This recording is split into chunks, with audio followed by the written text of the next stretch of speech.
সুপ্রসুধী English রাউন্ডের আজকের এই সেশনে আপনাদের সকলকে স্বাগত।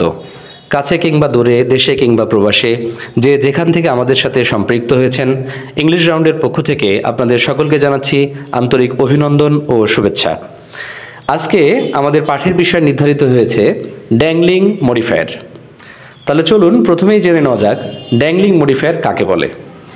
এ প্রসঙ্গে আমরা বলতে পারি, যখন কোনো মডিফায়ার সঠিক সাবজেক্টকে মডিফাই না করে ভুল সাবজেক্ট বা অন্য কোনো কিছুকে মডিফাই করে, তখন তাকে ড্যাংলিং মডিফায়ার বলে।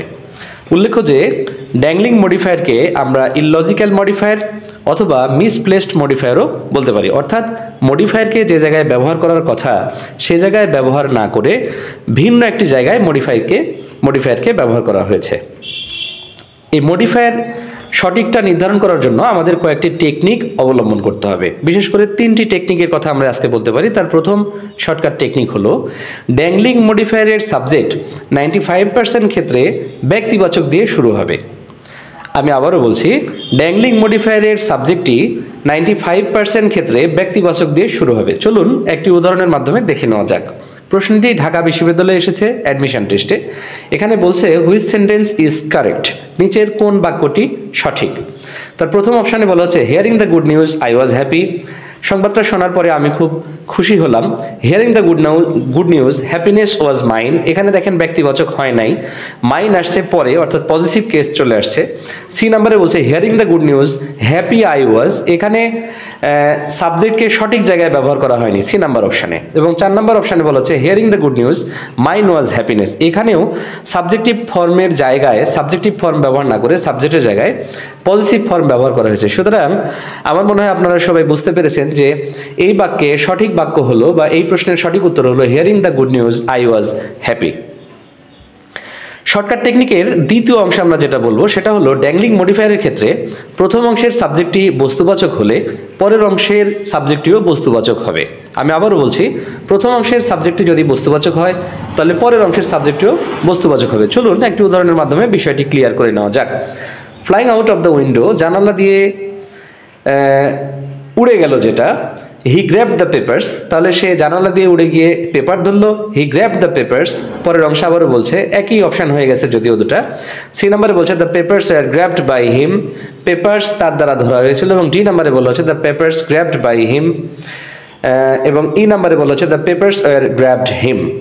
এখানে আমাদের মনে রাখতে হবে যে প্রথম অংশে যেহেতু উইন্ডো একটি বস্তুবাচক বিষয় ছিল, সুতরাং পরের অংশ আমাদেরকে বস্তুবাচক দিয়ে শেষ করতে হবে। উল্লেখ্য যে বস্তুবাচকের ক্ষেত্রে বা ব্যক্তিবাচকের ক্ষেত্রে এখানে যে দ্বিতীয় ক্লজটি সেটি ড্যাংলিং মডিফায়ারের ক্ষেত্রে অধিকাংশ সময় প্যাসিভ সেন্সে হবে বা প্যাসিভ ভয়েসে হবে। তাহলে এই প্রশ্নের সঠিক উত্তর দাঁড়াবে the papers were grabbed by him. তাহলে পূর্ণাঙ্গ বাক্যটি দাঁড়াবে flying out of the window the papers were grabbed by him. যে পেপারটি জানালা দিয়ে উড়ে গিয়েছিল সেই পেপারটি তার দ্বারা ধরা হয়েছিল।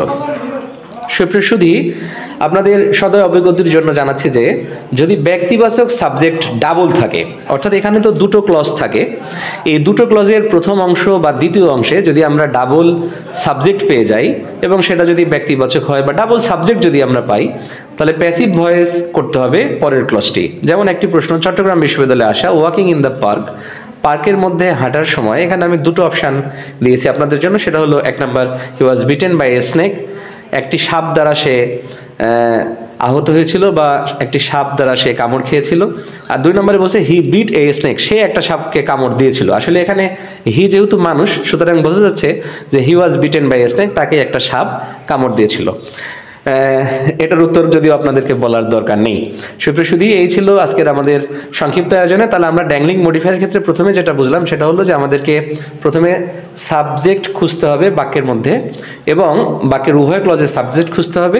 লক্ষ্য করতে হবে বাক্যের উভয় ক্লজের সাবজেক্ট আসলে পরের অংশ অর্থাৎ সেন্টেন্সের পরের ক্লজটি প্যাসিভ সেন্সে হবে। এবং আরেকটা জিনিস মনে রাখতে হবে সেটা হলো যে সাবজেক্ট প্রথম অংশে বস্তুবাচক হলে পরের অংশ বস্তুবাচক হবে। আপনারা যে যেখানেই থাকুন ভালো থাকুন, সুস্থ থাকুন, ইংলিশ রাউন্ড ও অ্যাডমিশন গ্রাউন্ডের সাথেই থাকুন। ধন্যবাদ সকলকে।